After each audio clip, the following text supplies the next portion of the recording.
Wah, setelah tak datang dan membuat multi 6 gram, kemarin Budiari jadi sasaran kemarahan kader PDIP di DPR saat RDP. Hingga di ultimatum dalam 24 jam harus minta maaf. Waduh, seru juga ya. Ini dia video selengkapnya. Dalam pemikiran kami, kita pikir Pak Menteri lagi pusing ya, dan ketakutan sehingga nggak bisa datang ke Laker karena dibatalkan mendadak. Karena banyak yang datang bingung, kan Bapak kumpulin ini. Bapak kumpulin, Bapak ngomong aja, kemudian di situ orang disuruh ngerti. Padahal nanti yang terjadi itu nggak ngerti Pak mereka. Nanti Koperasi Merah Putihnya karena dasarnya nggak bagus, orang tidak tersosialisasi dengan baik, gagal. Jadi hanya jadi Kopdes ini jadi macan ompong saja nanti. Nah, saya minta Bapak jangan panik mengejar 80.000 ini. Jangan panik. Jangan kemudian karena kepanikan Bapak lari kemana-mana. Apalagi Bapak sekarang juga lagi nggak tenang pikirannya kan. Ya, diserang sana sini. Betul kan Pak? Tenang ya Pak ya. Ya. Tapi kalau tenang jangan fitnah sana sini Pak. Jangan fitnah partai kami Pak. Bisnis apa yang bisa 20%? Kalau bisnis judol bisa 50% Pak. Judi online. Akhir saya hanya menyampaikan kepada Pak Menteri yang tadi sudah kita bicarakan. Saya minta Pak Menteri untuk bisa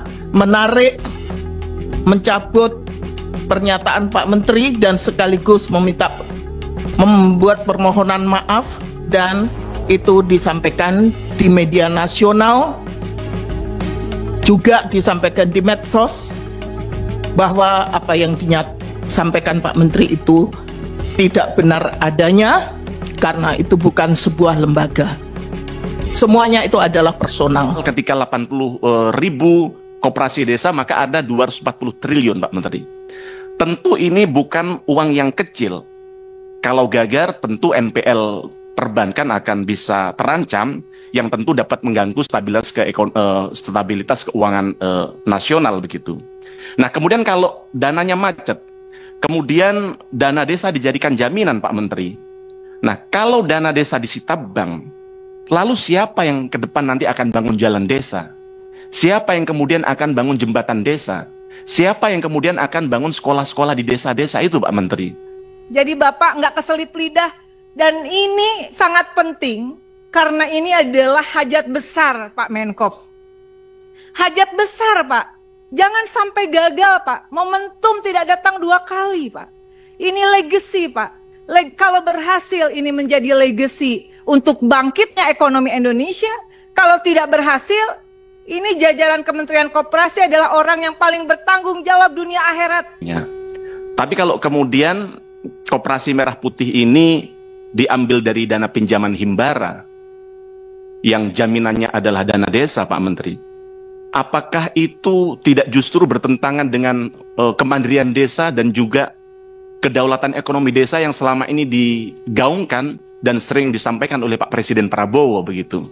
Agar bagaimana Koperasi Merah Putih ini tidak menjadi monster yang kemudian justru memakan rakyatnya sendiri Pak Menteri.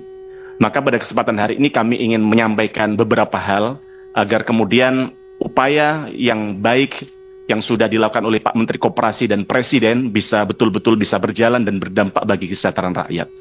Yang pertama Pak Menteri, saya ingin bertanya, apakah betul KMP ini sudah sesuai dengan arahan Presiden Prabowo? Jadi pertanyaan di bawah.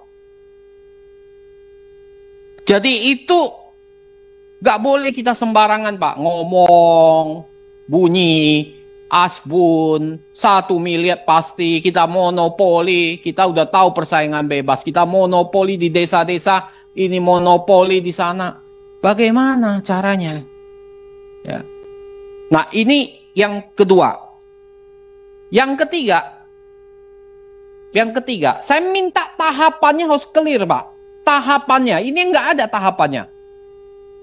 Bapak mau yang baru bikin, tahapannya bagaimana? Mau yang existing, tahapannya bagaimana?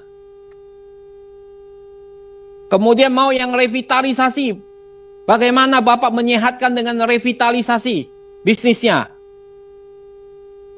Berapa persen dari 3 ini yang nanti akan terjadi? Itu tahapan-tahapan itu harus jelas ke depan. Jadi saya minta, sebetulnya saya melihat bahwa dalam implementasi lapangannya, Koperasi Merah Putih ini babak belur, Pak. Bagaimana dulu di zaman Orde Lama ada namanya KUD, betul ya Pak Menteri ya? Kemudian setelah itu ada namanya BUMDes. KUD dan BUMDes banyak yang kolaps dan bahkan bangkrut. Bahkan sengaja oleh para pengurusnya dibikin bangkrut agar duitnya bisa jadi bancakan Pak Menteri di masa itu. Nah, kami ingin mendapatkan jaminan yang konkret dari Pak Menteri agar KMP ini tidak bernasib sama seperti KUD dan BUMDes Pak Menteri. Nah, bagaimana Pak Menteri bisa memastikan bahwa KMP ini bukan monster baru yang jadi alat bancakan dari oknum-oknum di desa? Nyatanya, atas pernyataan dari Menteri Desa yang menyampaikan bahwa kalau Koperasi Merah Putih tidak terbentuk, maka dana desa tahap kedua tidak bisa dicairkan. Kan menurut saya konyol Pak Menteri ini. Pemerintah desa ini harusnya tidak perlulah ngancam-ngancam mereka. Digugah mereka dari hati. Karena menggerakkan Koperasi ini kan tidak. Dikaitkan ke isu judul PDP ultimatum Budiari minta maaf 1 kali 24 jam.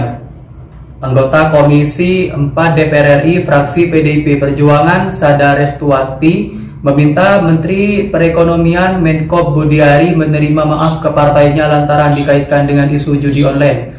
Sada Restuati meminta Budiari mencabut pernyataannya.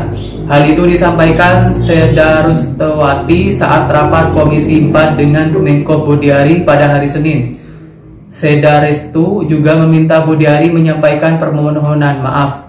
Terakhir, saya hanya menyampaikan ke Pak Menteri yang tadi sudah kita bicarakan. Saya minta Pak Menteri untuk bisa mencabut pernyataan Pak Menteri dan sekaligus membuat permohonan maaf, kata Seda Restu dalam rapat. Ia mengatakan pernyataan yang disampaikan oleh Budiari tak benar. Seda Restu mengultimatum Budiari melakukan hal itu dalam 1 kali 24 jam. Itu disampaikan di media nasional, juga disampaikan di medsos bahwa apa yang disampaikan Pak Menteri itu tidak benar adanya, karena itu bukan sebuah lembaga, semuanya itu adalah personal dan saya minta itu bisa dilakukan 1 kali 24 jam saat ini, katanya. Pernyataan serupa juga disampaikan oleh legislator PDP Darmadi Duryanto. Ia meminta Budiari tak panik yang akhirnya memfitnah sana-sini. Dikonfirmasi terpisah, Sada Restu membenarkan sentilannya di rapat lantaran pernyataan Budiari yang menyinggung PDIP terkait judi online. Pihaknya memberikan waktu kepada Budiari. Usai rapat dengan komisi, Budiari ditanyai oleh wartawan terkait pernyataan Sada Restu. Ia memilih tak berkomentar soal itu.